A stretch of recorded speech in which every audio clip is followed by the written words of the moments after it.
Di suatu pagi yang tenang, kabut tipis melingkupi pepohonan di sekitar rumah kecil di tengah hutan. Seorang nenek tua bernama Nyai Sumarni bangun dengan sendi-sendi yang terasa nyeri. Ia meregangkan tubuhnya perlahan sebelum meraih tongkat kayu yang menemaninya berjalan setiap hari.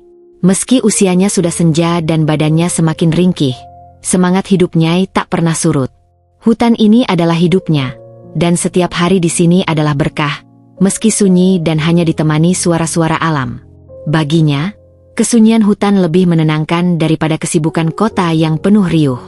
Hari itu, Nyai memutuskan untuk pergi mencari buah-buahan liar di sekitar pinggiran hutan. Ia mengenakan kain lusuh yang menutupi tubuh kurusnya dan mengikat rambutnya yang sudah memutih. Sejak anak-anaknya pindah ke kota dan suaminya meninggal dunia, hutan ini adalah satu-satunya teman yang tersisa. Pepohonan besar, burung-burung kecil yang berterbangan, dan semak-semak liar yang penuh warna adalah bagian dari kesehariannya. Dengan langkah pelan tapi mantap, Nyai menapaki jalan setapak yang sudah hafal luar kepala, tempat ia sering menemukan buah-buahan yang manis untuk persediaan makanannya. Setelah beberapa waktu berjalan, Nyai sampai di sebuah pohon besar dengan buah merah berkilauan. Senyumnya merekah, dan tangan tuanya mulai memetik buah satu persatu, memasukkannya ke dalam keranjang yang terbuat dari anyaman bambu. Namun tiba-tiba, telinganya menangkap suara kecil, nyaris tak terdengar, seperti suara rintihan. Nyai terdiam sejenak, mencoba memastikan arah suara itu. Dengan hati-hati, ia melangkah mendekati sumber suara, hingga matanya menangkap sesosok kecil yang terbaring lemas di bawah bayangan pohon. Di sana, tergeletak seekor bayi monyet putih, tubuhnya yang kecil menggigil kedinginan, dan di sampingnya tergeletak tubuh induknya yang sudah tak bernyawa. Nyai berlutut, merasakan getaran kepedihan di hatinya saat melihat pemandangan memilukan itu. Monyet kecil itu sesekali mengerang pelan, mencoba mencari kehangatan dari tubuh induknya yang kini hanya dingin dan kaku. Air mata menetes dari sudut mata Nyai, menyadari bahwa bayi monyet ini telah kehilangan satu-satunya keluarga yang ia miliki. Perlahan, ia mengulurkan tangannya, mencoba menyentuh bayi monyet itu dengan lembut. Bayi monyet itu terkejut dan bergerak ketakutan, mengeluarkan suara lirih yang seolah meminta perlindungan. Namun Nyai tidak mundur. Ia berbicara dengan suara lembut, menenangkan hati monyet kecil itu. "Tenang, nak, tenang. Aku di sini," bisiknya. Perlahan-lahan, ia mengangkat tubuh kecil itu ke dalam pelukannya, memberikan kehangatan dari tangan tuanya. Bayi monyet itu diam, tubuhnya yang lemah menyandar pasrah di dada Nyai. Nyai merasakan detak jantung kecil itu, dan pada saat itu juga ia tahu, ia tak bisa meninggalkan makhluk malang ini begitu saja. Dalam perjalanan pulang, Nyai tak henti-hentinya membelai lembut kepala bayi monyet itu, seakan merasakan kesedihan yang tak terucapkan dari tubuh kecil itu. "Kau kehilangan ibumu, nak, tapi jangan khawatir. Mulai sekarang, aku akan menjaga dan merawatmu," ujar Nyai lembut. Ia berbicara pada bayi monyet itu seolah berbicara pada anak manusia. Bayi monyet itu membuka matanya perlahan, menatap wajah tua Nyai yang penuh kasih. Mata hitam monyet kecil itu berkaca-kaca, seakan mengerti bahwa di tangan wanita tua inilah ia menemukan harapan baru. Setibanya di gubuk kecilnya, Nyai meletakkan bayi monyet itu di atas selimut usang yang ia miliki, memastikan makhluk kecil itu nyaman. Malam itu, ia membuat bubur tipis dari bahan seadanya dan menyuapkannya perlahan ke mulut bayi monyet itu, yang masih lemah. Setiap suapan adalah bukti kasih sayang dan perhatian yang diberikan Nyai, tak ubahnya seorang ibu pada anaknya. Dengan sabar dan telaten, Nyai menyuapi, membelai, dan mengajak bicara bayi monyet itu. Ia menamai monyet kecil itu Kintan, sebuah nama yang ia pilih karena terdengar lembut, penuh cinta, dan melambangkan kemurnian. Hari demi hari, Nyai dan Kintan menjalani hidup bersama, saling menemani di tengah kesunyian hutan. Kintan yang semula tampak lemah kini mulai menunjukkan tanda-tanda kehidupan. Ia tumbuh sehat di bawah asuhan Nyai, yang memperlakukannya layaknya seorang anak. Setiap pagi, Nyai membangunkan Kintan dengan lembut, memandikannya, dan memberikan makanan. Mereka makan bersama, kadang diselingi tawa riang ketika Kintan menunjukkan tingkah lucunya, yang selalu berhasil membuat Nyai tertawa bahagia. Nyai juga mulai mengajarkan Kintan hal-hal sederhana, seperti bagaimana cara menggunakan piring, atau mencuci tangan sebelum makan. Kintan, dengan kepintarannya, cepat sekali meniru gerakan-gerakan yang diajarkan Nyai. Setiap kali Kintan berhasil melakukan sesuatu dengan benar, Nyai akan bertepuk tangan dan memeluk Kintan dengan bangga, membuat si monyet kecil itu semakin menyayangi sosok wanita tua ini. Malam-malam mereka sering diisi dengan Nyai yang bercerita tentang masa mudanya, tentang kehidupan di kota yang tak pernah dilihat Kintan, tentang keluarga yang sudah jauh meninggalkannya. Nyai tahu Kintan mungkin tak sepenuhnya mengerti apa yang ia ceritakan, namun Kintan selalu duduk dengan tenang, menatap wajah Nyai dengan penuh perhatian, seolah mencoba memahami setiap kata yang terucap. Dalam kesunyian malam, Nyai sering memandang Kintan dengan perasaan campur aduk, perasaan rindu pada keluarga yang jauh, sekaligus perasaan bahagia karena memiliki teman setia di sisinya. Seiring berjalannya waktu, Kintan tumbuh menjadi monyet dewasa yang kuat dan gesit. Setiap hari ia mengikuti Nyai ke hutan, membantu memetik buah atau membawa kayu bakar. Meski tak bisa bicara seperti manusia, Kintan selalu menunjukkan perhatiannya pada Nyai dengan caranya sendiri, kadang dengan mengusap-usap tangan Nyai, atau berusaha melindunginya dari ranting-ranting tajam di hutan. Mereka hidup dalam kebersamaan yang penuh kasih, saling melengkapi di tengah kesendirian masing-masing. Namun, meski Kintan tumbuh sehat dan kuat, Nyai justru semakin sering batuk dan kelelahan. Tubuhnya yang semakin tua tidak lagi mampu bekerja sekeras dulu. Kintan menyadari perubahan ini, dan setiap kali Nyai tampak lelah, Kintan akan menghentikan aktivitasnya dan duduk di samping Nyai, seolah menjaga agar Nyai merasa aman. Nyai kadang mengelus kepala Kintan dengan lembut, menyembunyikan kekhawatiran dalam senyumnya. Ia tahu bahwa waktunya bersama Kintan mungkin tak akan lama lagi. Di suatu sore, ketika matahari perlahan tenggelam di balik pepohonan, Nyai memandang Kintan yang duduk tenang di sisinya. Ia menghela napas panjang, merasakan kedamaian sekaligus kesedihan yang mendalam. "Kintan, jika suatu hari nanti aku pergi, jangan bersedih, ya?" ujarnya pelan. Kintan menatap Nyai, tak memahami sepenuhnya, namun matanya tampak berkaca-kaca, seolah merasakan kepedihan yang disembunyikan Nyai. Mereka duduk dalam keheningan, hanya ditemani suara alam yang menyelimuti mereka. Hari-hari berlalu dengan penuh keceriaan dan kesederhanaan di gubuk kecil Nyai Sumarni bersama Kintan, bayi monyet putih yang kini tumbuh semakin besar. Kintan sudah semakin pandai, mulai bisa menirukan kebiasaan-kebiasaan manusia yang diajarkan Nyai dengan sabar. Setiap pagi, mereka memulai hari dengan kegiatan rutin. Nyai akan duduk di tepi ranjang, membangunkan Kintan dengan lembut sambil berkata, "Ayo, Kintan, bangun. Kita punya banyak hal yang harus dikerjakan."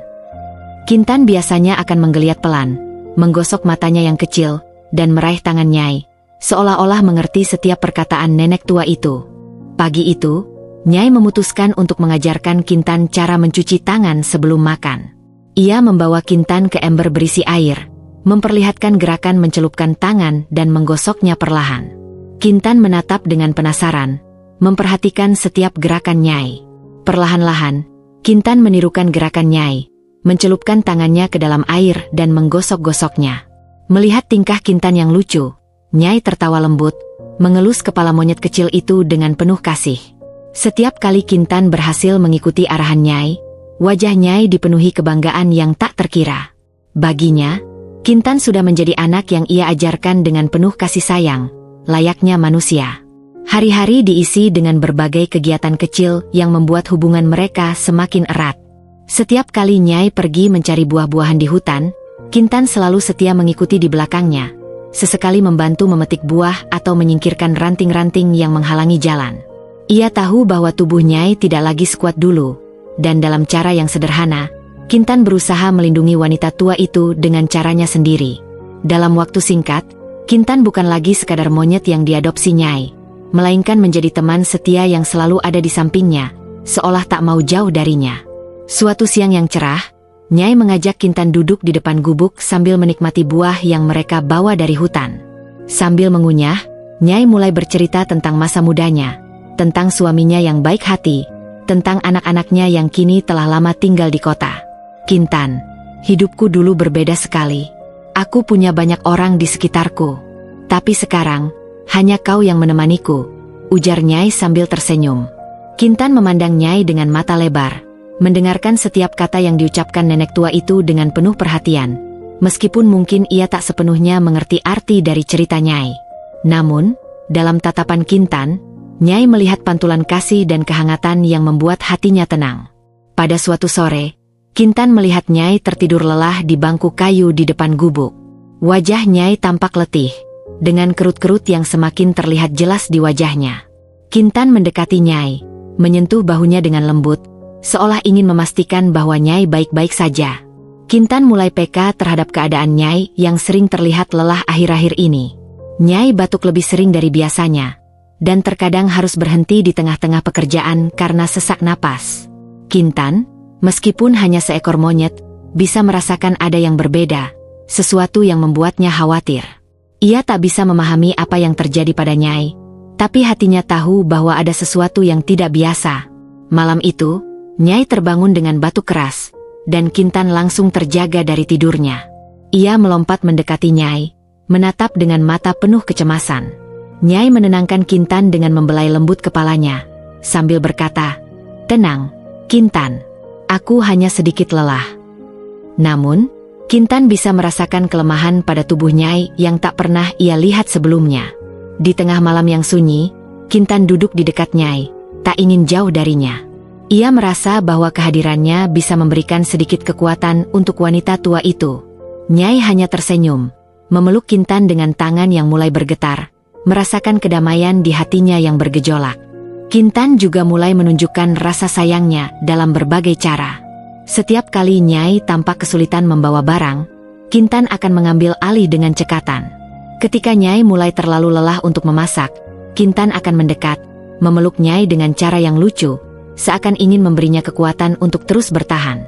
Terkadang, Kintan duduk di pangkuan Nyai sambil bermain-main dengan tangan wanita tua itu, memberikan kebahagiaan kecil di setiap saat yang mereka habiskan bersama. Namun, semakin hari, kesehatan Nyai semakin menurun. Suatu pagi, Nyai bahkan kesulitan untuk bangun dari tempat tidurnya. Melihat hal itu, Kintan berlari keluar mencari buah-buahan, berharap bisa membawa sesuatu untuk membantu Nyai. Kembali ke gubuk, Kintan menaruh buah-buahan di dekat Nyai, berharap nenek tua itu mau memakannya. Nyai hanya tersenyum lemah, mengusap kepala Kintan yang tampak khawatir. "Terima kasih, Kintan. Kau memang anak yang baik," ucap Nyai dengan suara pelan. Kintan menunduk, merasa ada sesuatu yang tak bisa ia pahami. Namun ia tetap berada di sisi Nyai dengan penuh kasih sayang. Suatu malam, Nyai dan Kintan duduk di depan gubuk, menikmati bintang-bintang yang berkelip di langit. Nyai memegang tangan Kintan dengan lembut, merasakan kehangatan yang datang dari makhluk kecil itu. Ia tahu bahwa waktunya bersama Kintan mungkin tak akan lama lagi, namun ia berusaha menyembunyikan kekhawatiran itu. "Kintan, andai kau bisa tahu betapa berharganya kau bagiku," ucap Nyai pelan. Kintan hanya menatap Nyai dengan tatapan polos, tak mengerti makna mendalam di balik kata-kata Nyai.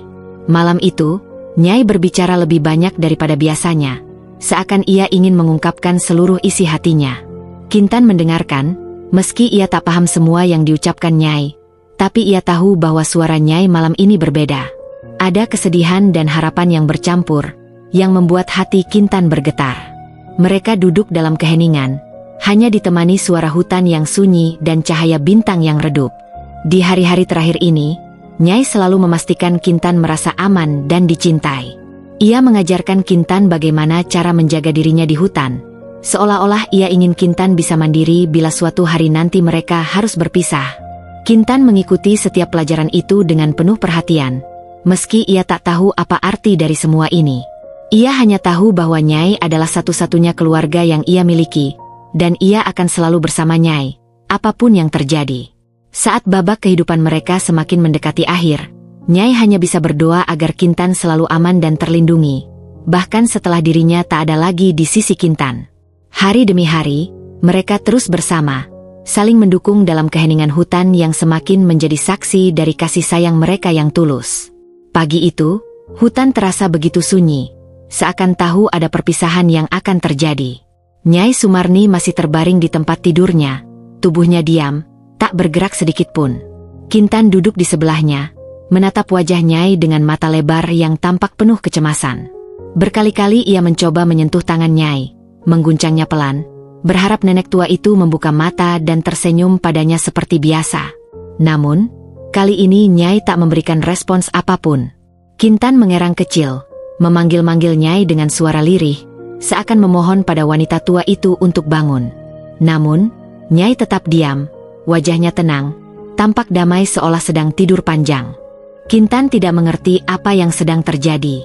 Dalam kebingungan dan ketakutan, ia mencoba segala cara untuk membangunkan Nyai. Ia menarik-narik selimut Nyai, bahkan membawa buah-buahan favorit Nyai dan meletakkannya di samping tempat tidur.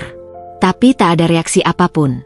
Kintan merasa kehadiran Nyai mulai menjauh, dan rasa takut menyelimuti hatinya.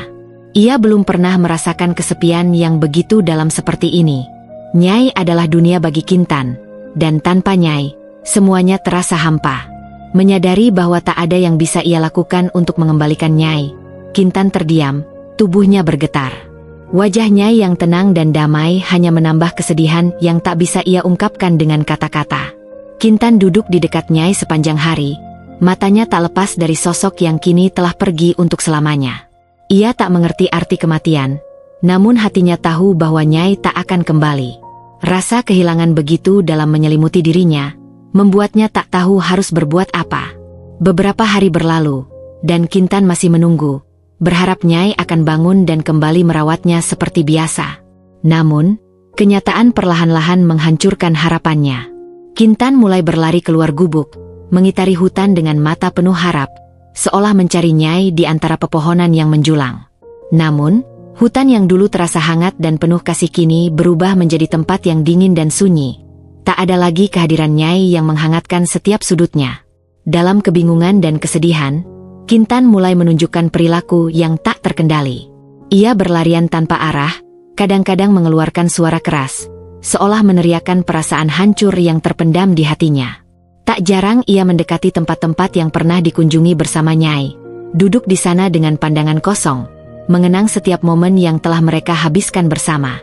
Namun, kenangan itu hanya menambah luka di hatinya, membuatnya semakin tak terkendali dan gelisah. Pada suatu malam, dalam kesedihannya yang mendalam, Kintan berlari ke pinggir hutan, mendekati perkampungan warga yang berada tak jauh dari sana. Warga yang melihat sosok Kintan merasa cemas, karena mereka tahu bahwa ia adalah monyet yang pernah dirawat Nyai. Kintan tampak linglung dan berlari ke sana kemari, merusak beberapa tanaman dan membuat suara-suara gaduh. Bagi Kintan, perkampungan itu mungkin adalah harapan terakhir untuk menemukan Nyai, meskipun ia tahu di lubuk hatinya bahwa Nyai tak ada di sana. Namun, rasa kehilangan yang mendalam membuatnya tak peduli.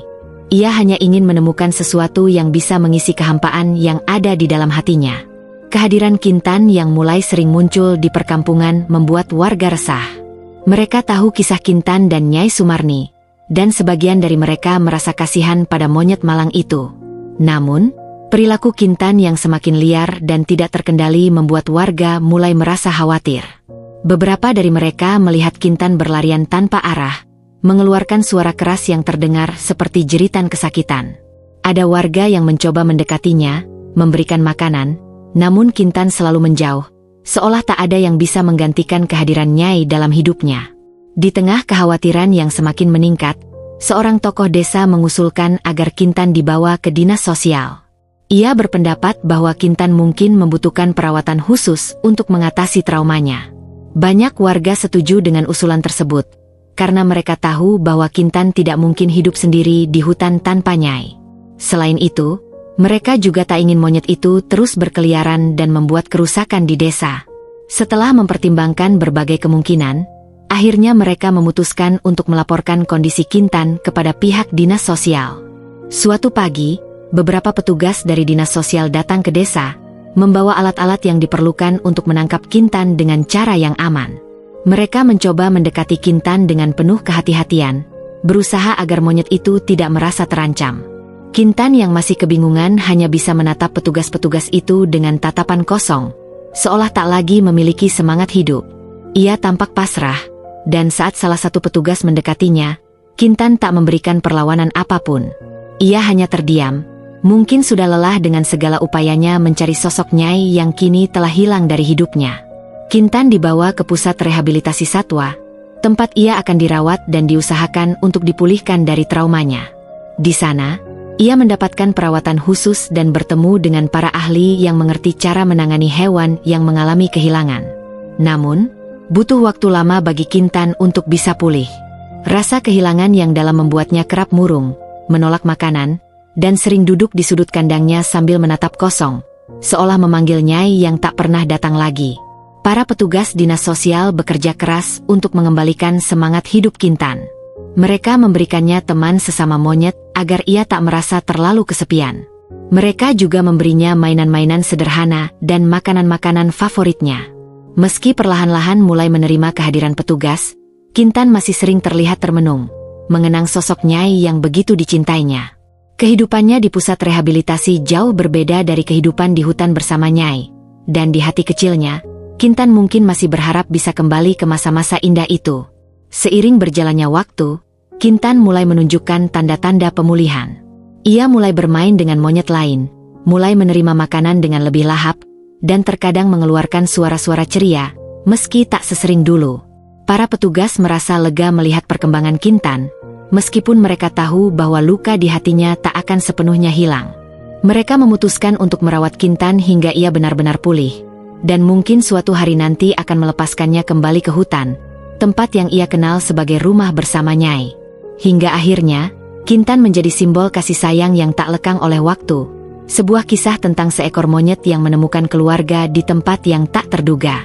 Meskipun kehadiran Nyai kini hanya tersisa dalam kenangan, kasih sayang yang pernah ia rasakan dari wanita tua itu tetap hidup di dalam dirinya.